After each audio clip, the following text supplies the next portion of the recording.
नचिकेता और यमराज, मृत्यु का रहस्य। क्या आपने कभी सोचा है कि एक छोटा सा बालक मृत्यु के देवता यमराज से मिलने खुद चला जाए और वहां पहुंचकर ऐसा प्रश्न पूछे जिसका उत्तर देवताओं के लिए भी आसान नहीं था। बहुत समय पहले एक ऋषि थे, वाजश्रवस।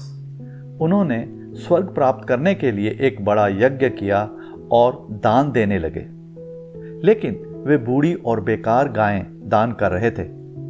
उनका छोटा पुत्र नचिकेता ये सब देख रहा था। उसने सोचा, सच्चा दान तो वही होता है जो प्रिय हो।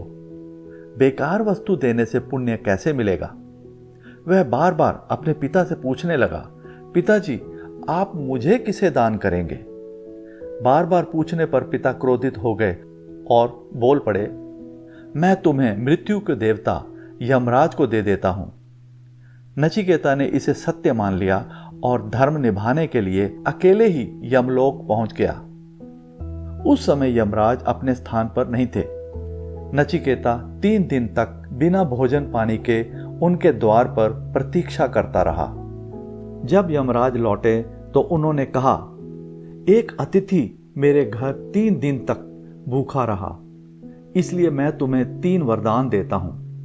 पहला वरदान, नचिकेता बोला, जब मैं घर लौटूं मेरे पिता मुझे प्रेम से स्वीकार करें। यमराज बोले, तथास्तु। दूसरा वरदान, मुझे वह यज्ञ विद्या बताइए जिसे स्वर्ग मिलता है। यमराज ने उसे पवित्र अग्नि विद्या सिखाई। तीसरा वरदान, नचिकेता ने सबसे बड़ा प्रश्न पूछा, मृत्यु के बाद आत्मा रहती है या नहीं? यमराज गंभीर हो गए। उन्होंने कहा, यह प्रश्न देवताओं के लिए भी कठिन है। तुम धन, लंबी आयु, राज्य, सुंदरियां जो चाहो मांग लो। लेकिन नचिकेता अडिग रहा, मुझे केवल सत्य चाहिए।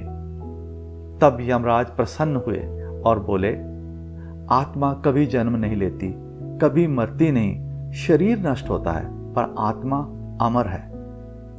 यह सुनकर नचिकेता को ब्रह्म ज्ञान प्राप्त हुआ और वह मृत्यु के भय से मुक्त हो गया। कहानी की सीख, सच्चा ज्ञान वही है जो हमें जीवन और मृत्यु का सत्य समझा दे। अगर आपको यह कहानी पसंद आई तो ऐसी ही प्रेरणादायक कहानियों के लिए कृपया इस चैनल को सब्सक्राइब करें। धन्यवाद।